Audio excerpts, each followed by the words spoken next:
Hello everyone, and welcome to the barbarian settlement of Tulifurdum.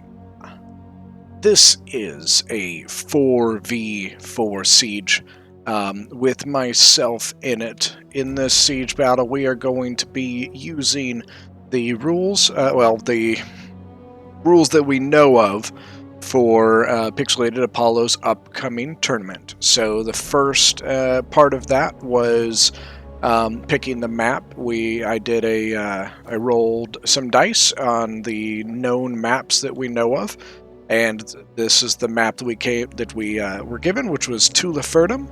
And then we flipped a coin to see which team would be attacking or defending.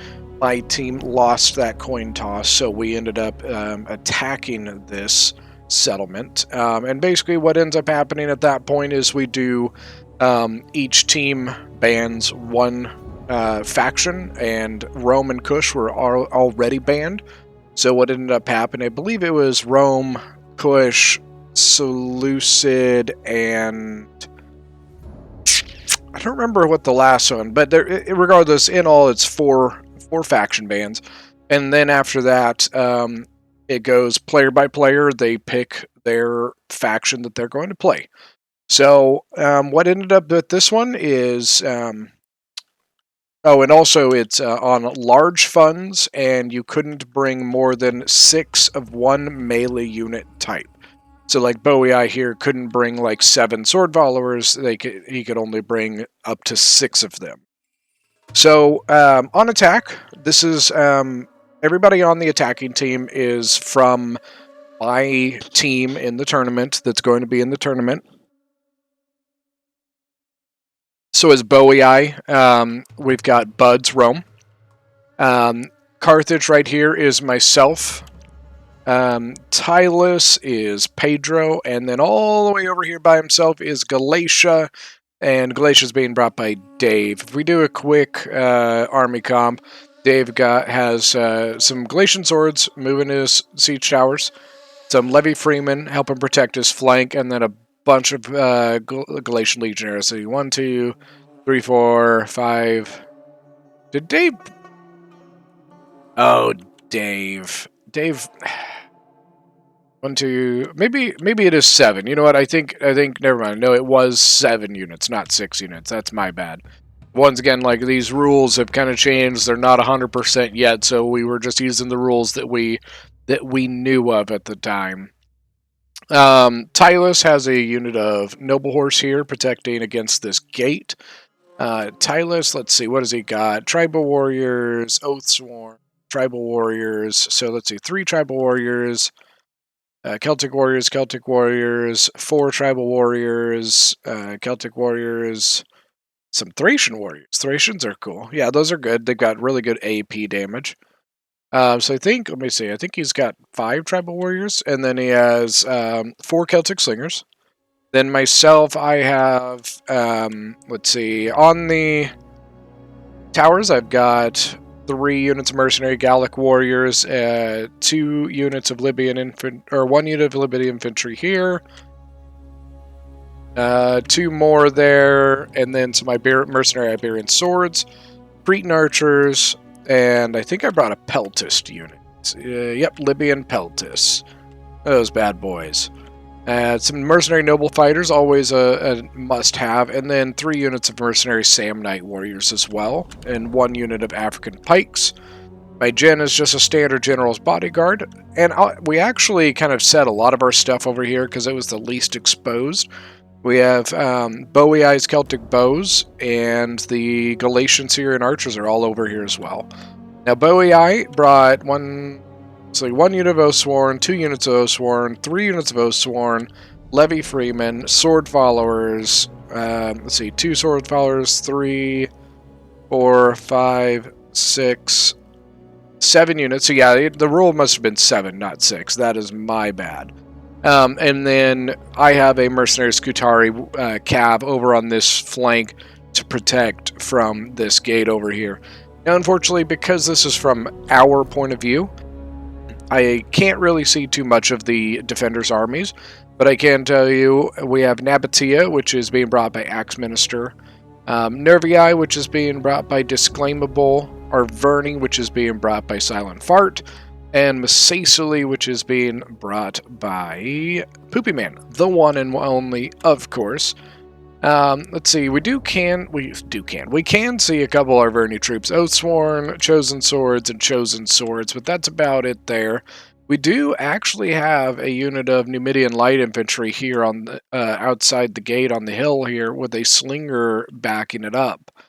So we're going to go ahead and hit play on this and get this one going. We do have some artillery here. Pedro has his artillery set up here, and then Buds has his artillery set up here. They're using their towers to protect those siege or to protect those artillery pieces from the defenders' artillery, because you can see they do have a guy here. They have a guy here. Now I want to watch this because apparently Pedro got like an outrageous artillery snipe here, and apparently it was just really good. Although real quick, we do have Nabatea and Cav outside the gates. We have 2 Arabian Cav out here. Looks like they're either trying to look for some maybe hidden troops, or maybe just trying to get up and around some of this stuff. I keep wanting to look at this ballista because I know it's going to get destroyed at some point, and I want to see it. But right now, Pedro is not firing because he still has his towers in front of his ballistas. The Nabatean Cav looks like they are... Don't think they know what they're going to do with them yet. You know, maybe they just leave them out here for a little while. Once again, this is what I do like about doing battles that I was in, is you do get the opportunity to see other parts of the battlefield that you maybe didn't get to pay too much attention to because, you know, you were microing in the battle. So we are moving a couple siege towers up. We've got, you know, 1, 2, 3, 4, 5, 6 towers. Oh, I missed it. Damn it. So Pedro he shot it. He got the... Apparently it was like a perfect shot. I'm frustrated I missed that. Sorry, but it's fine. The Arabian Cav is still sitting out here. Maybe just kind of being threatening and saying, hey, I'm here. Come and get me. You know, because that means that Dave does have to spend a lot of time, you know, thinking about it. Although, technically, Dave doesn't have his archers over here. Dave's archers are all the way over here. With us, not with him, which was actually an interesting strategy that we thought of when we were playing this. We decided that since Dave was all by himself, we were going to put his archers over here because they were going to be more useful to us than they were to him.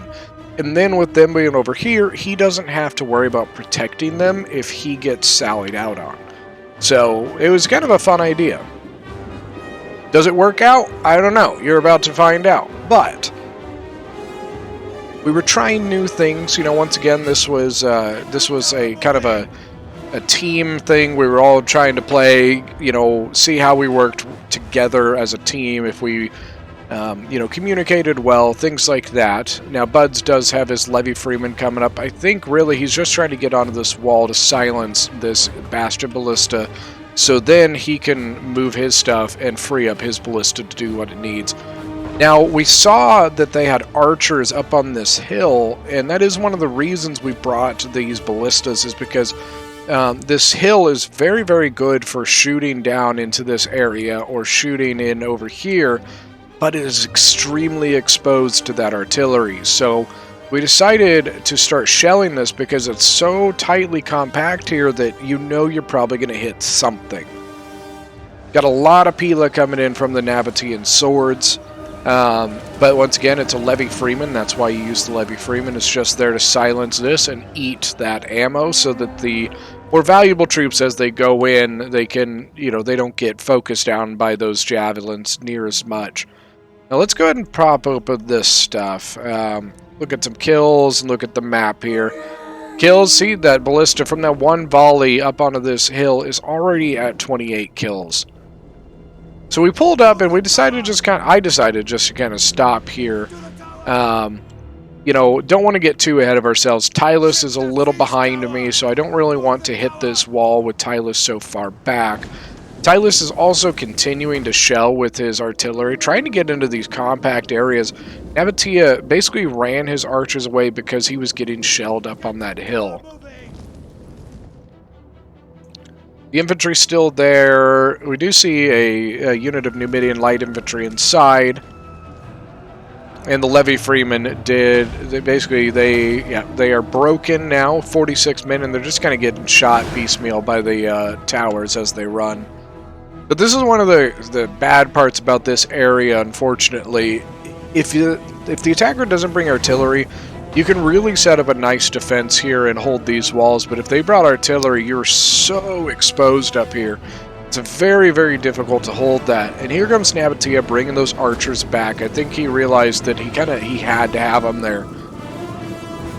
Without the support of these archers, there's not really a good way to win it. But look at this, they are all clumped up in there, and so we saw that and we just started laying into this area. If we just try to get as many shots into this pass right here that we possibly could. Couple good shots, but then this one started going off this way. Here comes another one. No, not quite. Yeah, he got a couple, looks like. For some reason, my tower is backwards. I'm not really sure why. Like, they're all sort of just screwed up here. I mean, the tower's backwards. They're all over this way. I don't know what's going on there. He's still putting in some good fire into this stuff. Hitting, you know, things here and there. You can see, like, look at all these. 1, 2, 3, 4... Let's see, it's 5. There's quite a bit of those rocks laying around on that hillside. And he's still laying into these Celtic warriors up here. Wonder what he's at now. 150 kills already. Good lord. Even, like, that's got a combination of all sorts, right? Yeah, because he's got kills here, he's got kills here, he's got kills up here. He's just been hitting everything up there. As you can see, Buds is using his artillery on this corner of the wall here. It's up to 75%, 97%. That's what I was waiting on. We were waiting to land our siege towers until this was brought down, because then at that point we can land on this siege tower and support. Basically, if they try to hold this gap against troops coming in, it's a lot harder if another enemy is coming onto the walls and hitting the sides of that. So we're going to drop onto these walls here and basically try to engage this line and keep support from coming into this breach. But as you can see, Nerviai's already got a Fierce Sword moving in to help try and fill this gap in. Over here, we had told Galatia to really take his time, so the reason we brought Galatia over here is this right here. This settlement is incredibly hard to take in this area. It is very, very hard. Even with the artillery support, it hurts a lot as a defender, but you can still typically hold it. But when you have a gap, so you can't land siege towers on this piece of wall right here. The towers, they just won't do it. One, it takes forever to get up this hill because of the incline, but then you get there and the siege towers won't land. But you can bust it down. You can bust it down with artillery and you can go up through this. So we decided we were going to use that tactic. We were going to come here because it really puts it throws a gear in the throws a wrench in the gears of their defense plan. It keeps it where troops have to respect this. They have to hold back here, which means it's less troops that they can bring to this front side.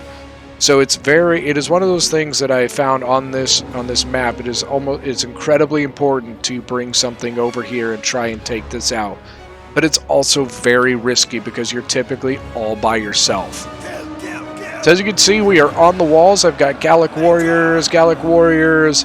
All 3 Gallic warriors are boarding the walls right now, getting on and starting to attack the Nabatea troops here. You got Nabatean swords all here, and then I think an axe warrior over here. And then Boii has a sword follower hitting through the breach here. Look at all the death and destruction that's already happened in this area. Got a lot of firepower coming. Oh, look over here. So Nabatea actually took his cav all the way from back around and brought him over here, and we made a mistake. We had brought our archers over here to counter the Nabatean archers, and Nabatea's cav was sitting there waiting for it. So this, we were scrambling. You can see Bowie Eye's got his Oathsworn coming in. We're just running our archers. We decided to keep our archers here because if we kept moving this way, we would be more exposed. We do have some Oathsworn incoming to help. But they do get into our archers. This is a massive mistake on our part. That's why we were doing this. We were trying, you know, what do we need to work on? What kind of, you know, how can we handle this kind of stuff? As you can see, my cavalry's coming in to come help. I've lost quite a bit of archers here. This guy's down to 79 out of 120. Now, unfortunately for us, this cavalry is not very good. And so we were able to break that one very easily. But this guy over here has 54 kills on our archers now. Luckily, we did have infantry support with our archers here. So that was really, really vital in defending against this. You know, just good communication on where we could go with our archers that had the infantry support to help counter against that. You know, and we had seen also that Nervii had some guerrilla swords over here, and so we were also kind of paying attention to that. My cavalry still is over here. It did all right. You know, it did what it needed to do, which was just to come in and support. The battle was pretty much, or that little skirmish was pretty much done. The Gallic warriors, unfortunately, you know, they got onto the walls and were immediately just annihilated by javelins, and so they are already gone. But we were able to move our archers up. Now, Silent Fire put his Celtic warriors up here on fire at will, because then they would just throw their javies down to the archers. That's a really clever move by Silent. I've seen people do it with things like throw spears, which is really intelligent, but you never really think of doing it with a sword unit. I guess you can't really guarantee what they're going to throw at, but it's still, I think, a good idea. It definitely caused us to move ours back a little bit. Nabatea brought his archers down into this little area, and also Nervii's got some fierce swords. I think the issue with that is we have the archers here, the Syrians, and then we have the Cretans as well over here. And so we really have an archer supremacy right here. So Nabatean heavy archers, only 2 units versus 6 units of archers. Nervii and Arverni brought up their archers, but I think they were a little too late on that. It might have just been a miscommunication. And then there were 2 other Nabatean archers here, but still you could see they were losing that fight, so they got out of there. Got the archers here still laying in over here. Got some sword followers fighting the desert hoplites. And here Tylus has some of his Celtic warriors going in, but they're just being surrounded. 116 men wavering because they're surrounded by 4 units. He's also got some tribal warriors going up these towers here, and then I've got a mercenary Iberian sword moving up. Some Nervii fierce swords getting really hit in the back by these Syrian archers. A really good angle there. Look at that. Right across the bridge, right in, or the wall, right into their backs. It actually causes Nabatea's axe warriors to fall back, so they didn't keep their back exposed. Nabatea put his archers right back up top here because they still can get some good angles from the top. And then Nabatea's gen is right here. Tylus actually brought his noble horse over here to this side. I didn't really notice that originally. And it also looks like Bowie is out of ammo on his artillery. I'm guessing that Tylus is as well.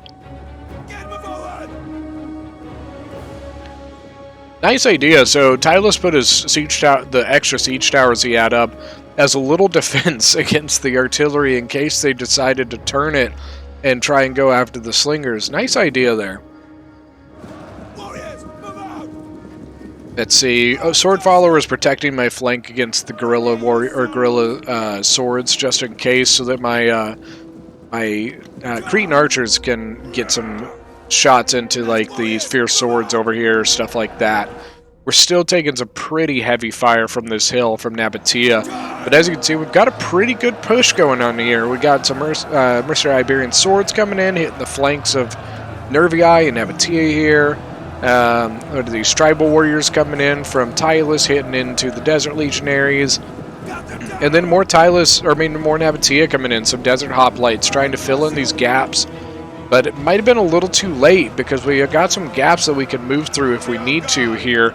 You know, gaps right here and gaps right here that can be moved through. And then Tylus is still fighting in on these Celtic warriors here, doing a really good job. So I'd say, like, at this point, we were feeling pretty confident. You know, we had gotten a foothold. I really think that on this settlement, getting the foothold on this part here is one of the hardest parts, because it's just so hard to get to. You know, up here you have this hill and everything, and over here is kind of a pain in the ass, but none of that matters if you can't get onto this part right here. It really helped having the combination of the breach in the wall and the towers. As you can see, Galatia is still just waiting. He's in no hurry. He's got his siege towers moving up, but, you know, he's taking his time. He's in no hurry. He's got the breach down, so he can really just kind of make his way up. You know, we're making good progress, so he doesn't really need to take that much pressure off us. We're trying right now to get some cavalry in because we broke through a gap here. Especially, they're falling a lot of stuff back now. Desert Hoplites are about to be surrounded. Same thing with the Desert Legionaries, and all of this over here is about to be surrounded. Arverni does have some Chosen Swords and some Desert Hoplites trying, basically here just to kind of hold us back a little bit.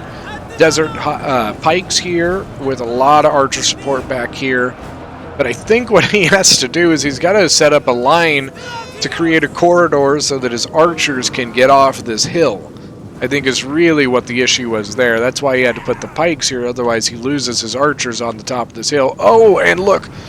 Side chariots. He hid his chariots up top here and just waited to use those, because now all of our line is engaged, and we're trying, as you can see, we've got so many archers pouring into these, because we knew that our line is engaged, and that is the perfect time to use your chariots. Because when your line is engaged, you can't throw your jabbies, you can't do anything against those chariots, so those chariots just come in and just mow you down. We are just laying, we took all of these archers and just targeted fire on these side chariots, trying to get rid of them before they annihilate our army. Looked like they tried to get into my archers. I was moving my archers to come in here, and they tried to get into them but pulled back. They finally, look at this, they 48, what are they at now? 174 already. The last time we saw them, they were at like 40. Let's see, 184, 191.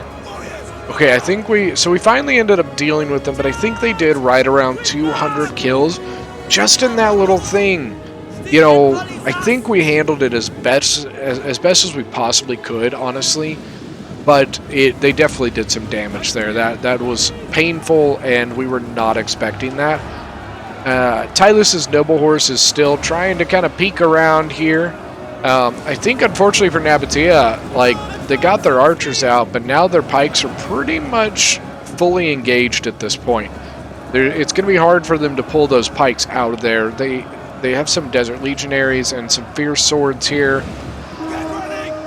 Yeah, that's going to be a tough one. Those Nabatean pikes may not be able to move, but actually, while they're standing here, they are bringing their archers back up to try and counter into some of our stuff.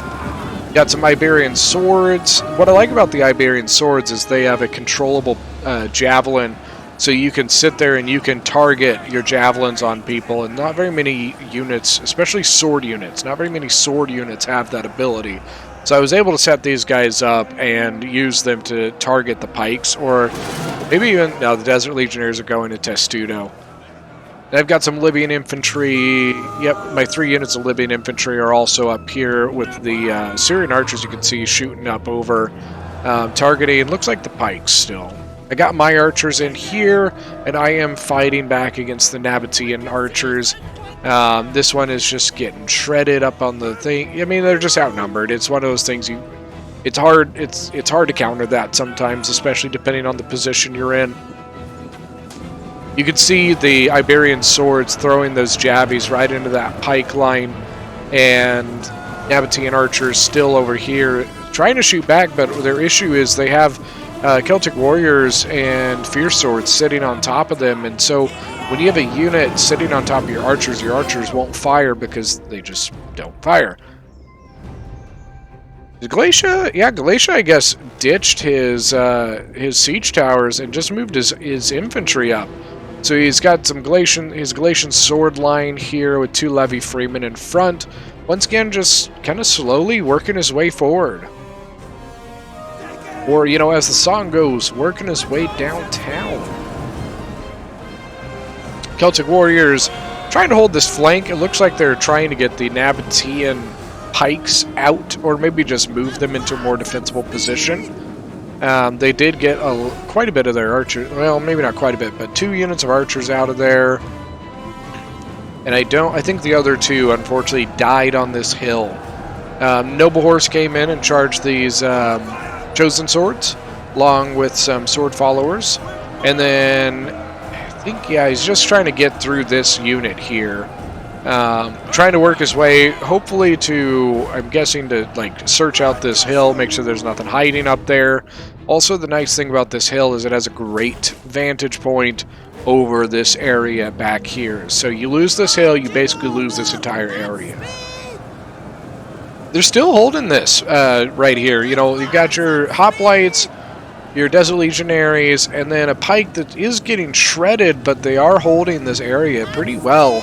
And looks like they are bringing some fierce swords up to maybe support that, along with some archers from Arverni. The Sicily has 2 units of Numidian light infantry sitting out here. Kind of an interesting idea because, yes, you have a breach here, but really, if you have units here, you got to get through your units before you can get through the breach, and then when you get to the breach, there's going to be units behind the breach. So it's kind of an interesting layer here. So, you know, you got them here. You have to think about these guys. You can't just go straight in there. Alright, so basically, at this point, the line of battle has moved back here. Look at this. We've got a unit of desert chariots here from Sicily. Oh, this isn't good. So you got the Celtic bows here, and this chariot unit is just sitting here. Oh, man. So Sicily's chariot unit is now under fire from the 2 units of archers up here. And they're not moving. Oh, that's... They're going to start losing stuff. Yep, they lost, let's see, 2, 3. Oh, man, they're just dropping like flies now. Oh, Sicily, what are you doing, man? Oh... I'm assuming Sicily was looking at his side and didn't realize that his chariots were being shot, and they have broken. They're about to leave the settlement here. Yeah, Sicily just lost an expensive unit there. And as you can see, because we have this hill now, they are starting to abandon the middle here. This is not the cap point. The cap point is up here on the hill. But this area is about to be just completely useless to the defenders because this hill has such a good vantage point over it. You get archers up here and you can shoot so much from up here. Now, Verni is holding quite a bit on this area over here.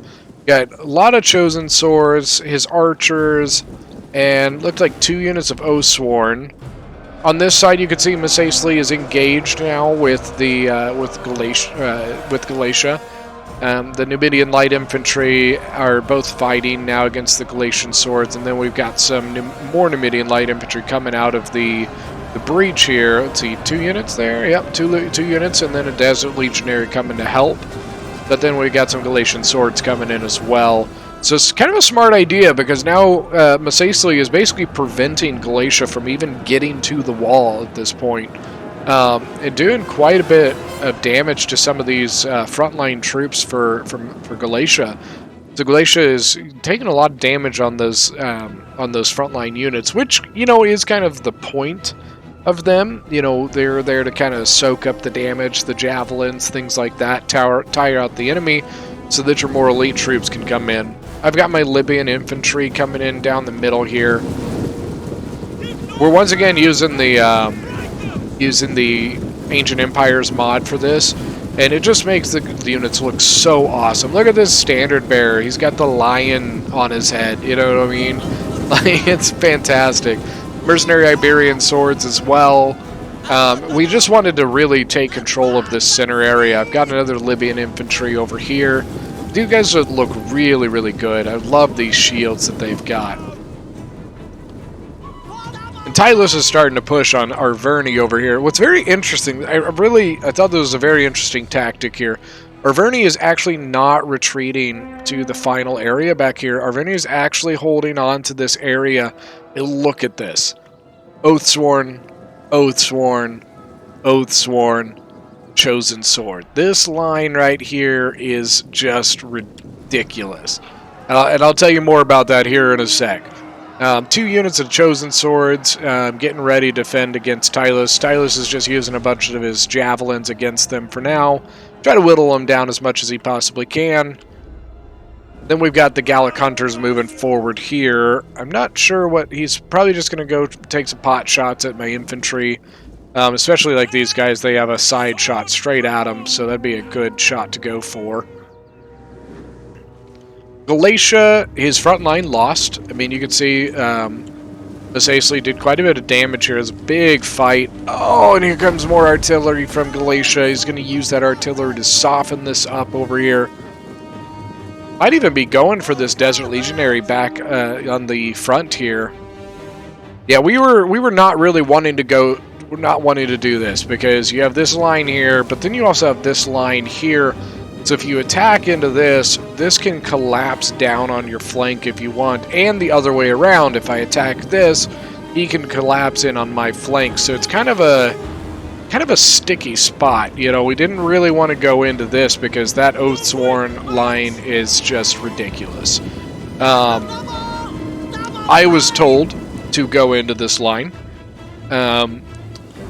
The person who told me to do this did not realize that there was Oathsworn in here, and I don't think I realized there was Oathsworn at this point.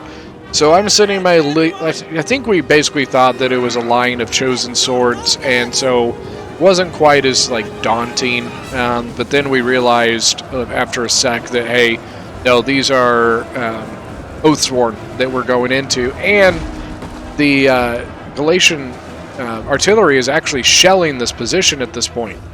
You know, he has 66 kills at this point, and so didn't really need to go into this. I did lose the Iberian infantry as well. Bowie, I said, is what, you know, a little bit of infantry he has here. He's set up on this spot to basically prevent Masacely from coming in, and then we realized at this point that, hey, this is Oathsworn here, so we're pulling back. That was just a bad choice on our part. Luckily, we got out of it without losing too much, and then it also allowed Masacely to continue, or Galatia to continue shelling into the line of Oathsworn here. Yeah, I thought this was a really interesting idea. Also, Arverni didn't use any of his artillery, so because he still has this point taken, he can turn this artillery and start shooting into our troops here. Tylus, any reserves that we had in the back. Wonder, has he been... Yep, he's 54 kills now, and he's still kind of shooting. You know, he's getting back into all this stuff, the soft underbelly of our armies here, where everything's kind of, you know, clumped up as we're moving, or reserves. We decided to just kind of honestly bide our time, but we are getting shot to pieces by the tribal slingers over here. So it was not a great spot to be in. The sword followers from here decided to pull back. 68 kills on them, and then we are moving some Oathsworn into this line from Masacely.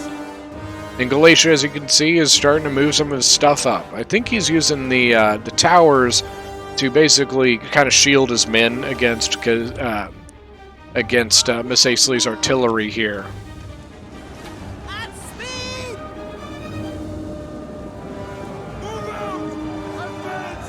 Iberian swords went back into combat there. You know, 126 kills for an Iberian sword. I'll take it. I will take that. Guerrilla Swords kind of moved forward. I think they were going to go for a bit of a charge here, but decided to pull off of that. Yeah, we pulled our line back a little bit, trying to get a little bit away from those tribal slingers if we possibly can. And then you can see Bowie Eye's got his archers. I've got an archer unit. We came in basically to counter these Nabatean archers and the Gallic hunters from Nervii. Such a good looking mod. I really like this. I love the detail. It makes it a little more accurate as well. Bunch of fierce swords here. Numidian light infantry over here. Nabatean archers. Big unit of fierce swords. Bunch of tribal slingers. Guerrilla swordsmen. Desert legionnaires. Got a good amount of guys left over here. And as you can see, Arverni is moving his Gallic hunters up. What he's basically trying to do, he's trying to, as we're focusing our archers over here, he's trying to get into our flanks on this side. What I did was I did turn my archers to face him, while Bowie I continued using his archers on the slingers and things of such up here. I think it was probably a good choice to do this. Like, I'm taking quite a bit of casualties here with my Cretan archers, but he was getting beat up pretty good as well. So I think it was a smart idea for him to pull off of that because I turned here. 192, 152 on my archers. This Syrian slinger has only 7 kills, so it's got a ton of ammo left. What is Celtic bows? 13, 25, and 44.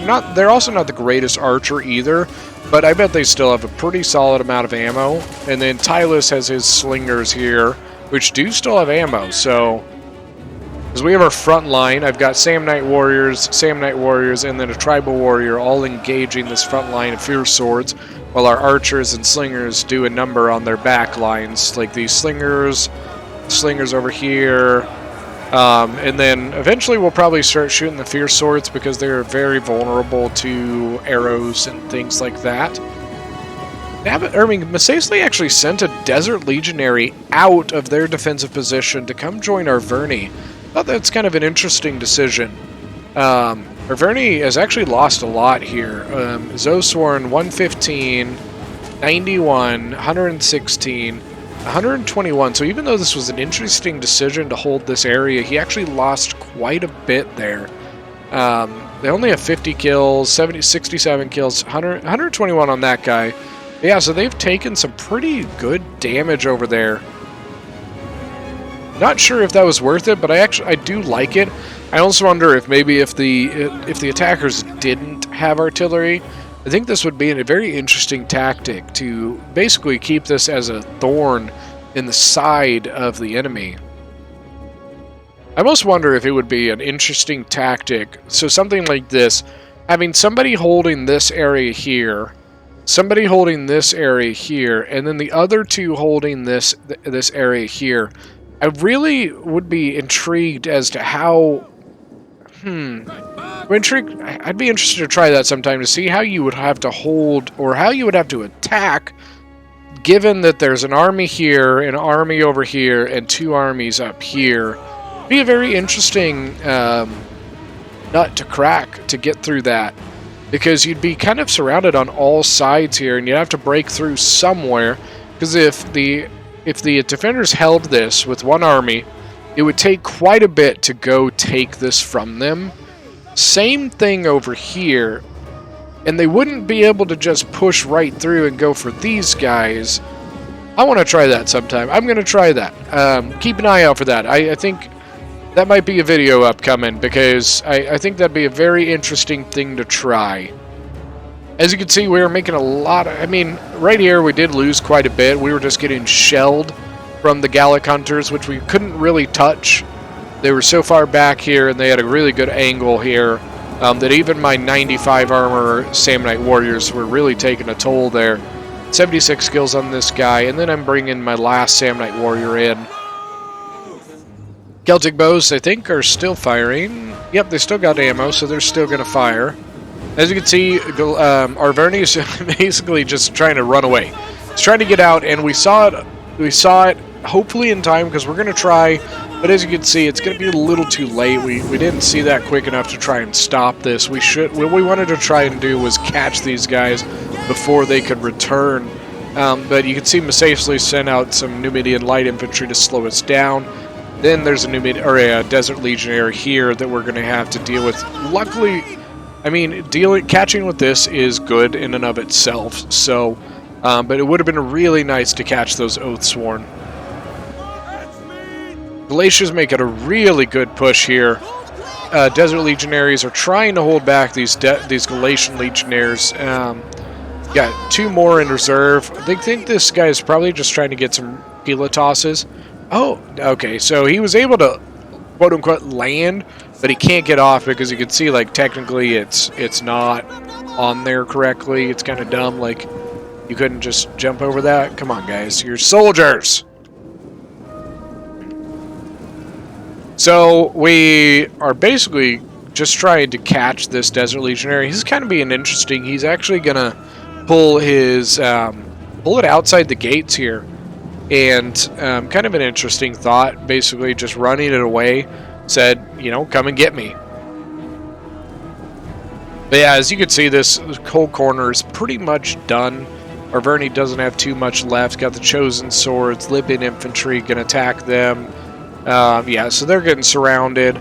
So you can see this outside area is pretty much dealt with. We ended up pulling off on this right side. We were just taking way too many losses there. We were outnumbered and really just didn't have the support to continue that attack. So I'm pulling my Sam Knight Warriors back, and then we got the Tribal Warriors here as well. My Archers, let's see, out of ammo, and then I believe out of ammo. So I think both my Archers are out of ammo. But I also, where's my, Peltist? I don't know where my Peltists are. Oh, there they are. Okay, so they're over here. I do have a unit of Libyan Peltists that I can use for Javelin support.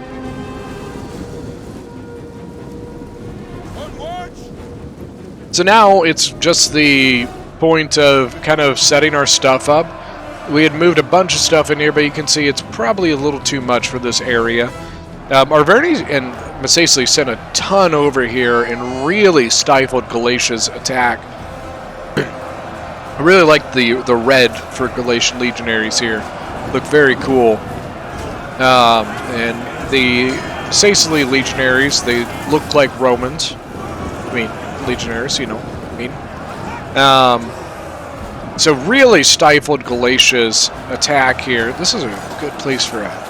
Look at this. Good screenshot there. Might recognize that one because it might be the thumbnail for the video. Unless I find a better one, of course. As you can see, like I said, we're not even going to touch this side anymore. It's so hard to get up in here.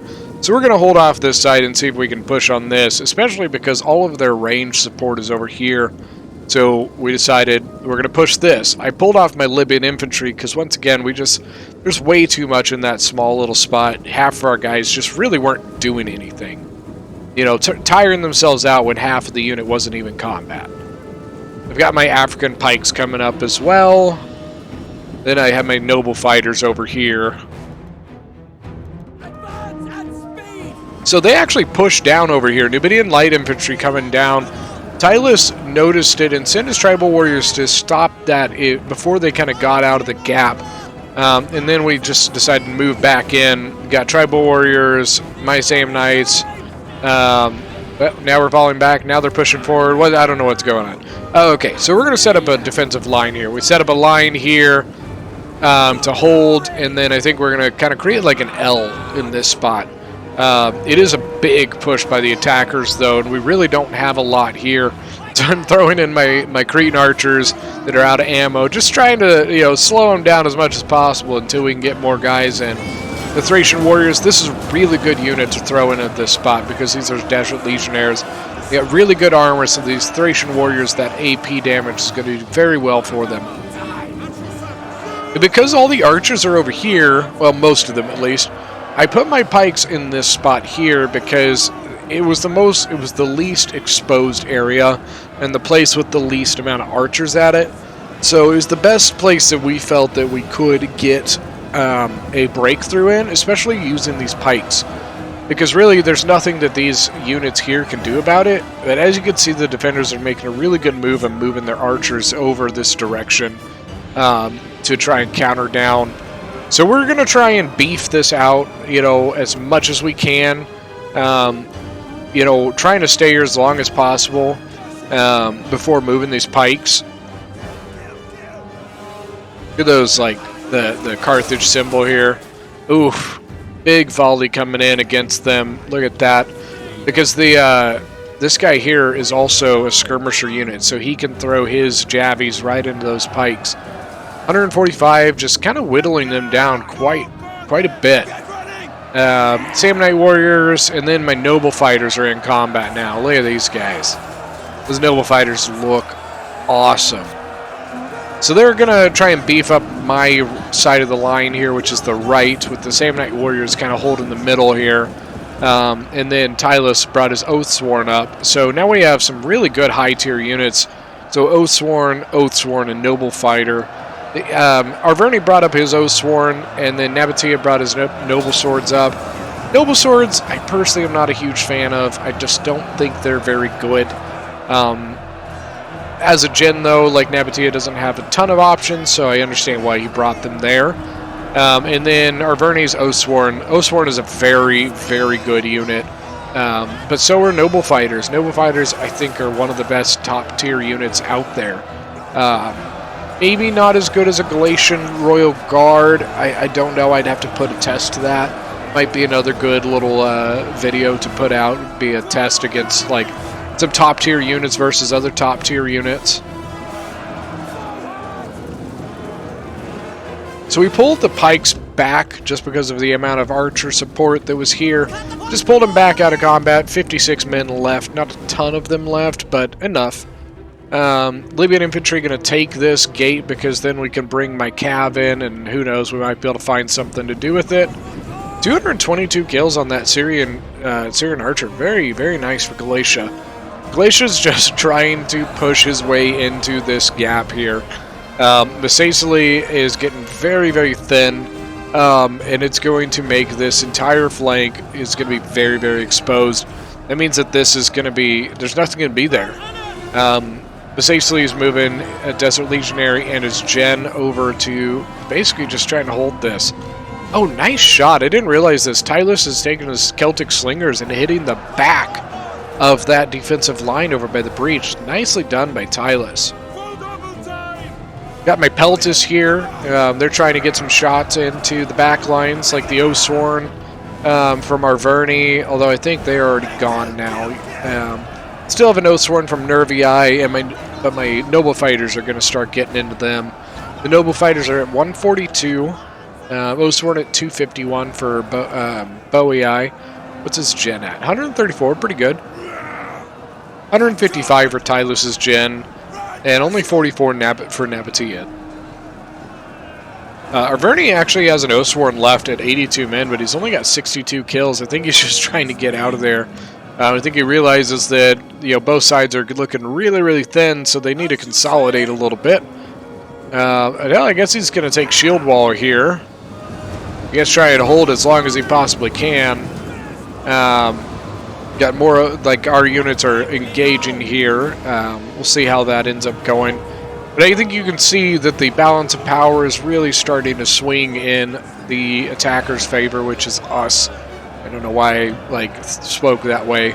It's swinging into our favor here. We broke through on this side. Galatia getting through here really exposed that flank. And over here, we really just kind of need to slowly push in. We really didn't need to push too hard here. We just had to take our time on this side. So, yep, that is the battle there. Let's go look at the kills. So, myself, I didn't do too great. You know, 1,600 kills. I had quite a decent amount left here. Gen, my archers did pretty good. 200, 105, 152. Infantry did okay, 136 there, 126 and 122 on the Iberian swords. I'll take that. 188 on the noble fighter. They could have done more, but you could see that they were very healthy, so they got in late, meaning they really didn't get to use their full potential. So they would have gotten a lot more kills than this with a little more time. Pedro with 1,900 kills, 202 on the gen, 216 on the artillery, 135 with the noble horse. Slingers did pretty solid, 192. 226 the tribal warriors, 129 on that one, 177 there. Buds with 2,300, 160 on the gen. Archers, one did decent, the others didn't do great, but they're not a great unit either. But OEI doesn't have too many options. Oathsworn did great, 258 and 311. Infantry, look at that, 220, 150, 208, 240, and then his artillery got 67. Dave, 127 on the gen and 133 on the ballista. His archers did very, very good, 152, 226, 166. His Galatian legionaries did very well, 333, 205, 233. And then his Galatian swords did pretty good, 144, 141, and 150. Now on the defense, disclaimable as Nervii. His Oathsworn got 85. Archers did really well, 189, 152, 128. A lot of that was against good troops too. And then his Fierce Swords all did solid, I would say, 163, 118. Guerrilla Swords actually did really well, 157, 167. Silent Fart here, Oathsworn, 187, 72, 111. So not as good as I think he wanted, but also I don't think he got, that artillery really hurt him. His archers did pretty well, 115, 158, 151. And then Chosen Swords, 177, 142. So he went with a smaller army, but with a little more quality with those Oathsworn. Poopy Man with 2,300 kills. See, Slingers did pretty good, 219 on those guys. One got hurt pretty bad. I'm guessing just got shot down by archers. 128, 188, 145, 152 on the legionaries. Numidian light infantry, look at that. 228, 178, 188. Very nice with them. Then Axe with 1,400 kills. His side chariots, 199. His archers got beat up pretty bad, unfortunately. He just got focused. Sometimes there's just not much you can do about that. It happens to everyone. And his hoplites, hoplites are not made for killing. They're made for holding. And unfortunately, they just didn't get a great amount of kills. His pikes just got focused down by archers. Once again, he was kind of on the front line. Sometimes there's just not much you can do about it, especially if you just don't have the archer advantage. He was all by himself on the archer fight for a lot of that. So it was basically like a 6v4 or 6v3, but his infantry did pretty good here. 167, 158, 147 on the Nabatean swords there. Really nicely done. So that was, like I said, that was kind of a practice run. We were trying to, to see how our team performed together in this battle. Especially using some of the tourney rules. We had a lot of fun doing it. We thought we did pretty well. Obviously, always stuff to work on, stuff that we needed to correct. But I really hope you guys enjoyed watching that. I think next time I do this, I might do a live recording so you guys can really hear the team communication. But if you guys like this one, make sure to leave a like and leave a comment. And if you guys are new to the channel, don't forget to hit that subscribe button. Thank you so much, guys. We will see you next time.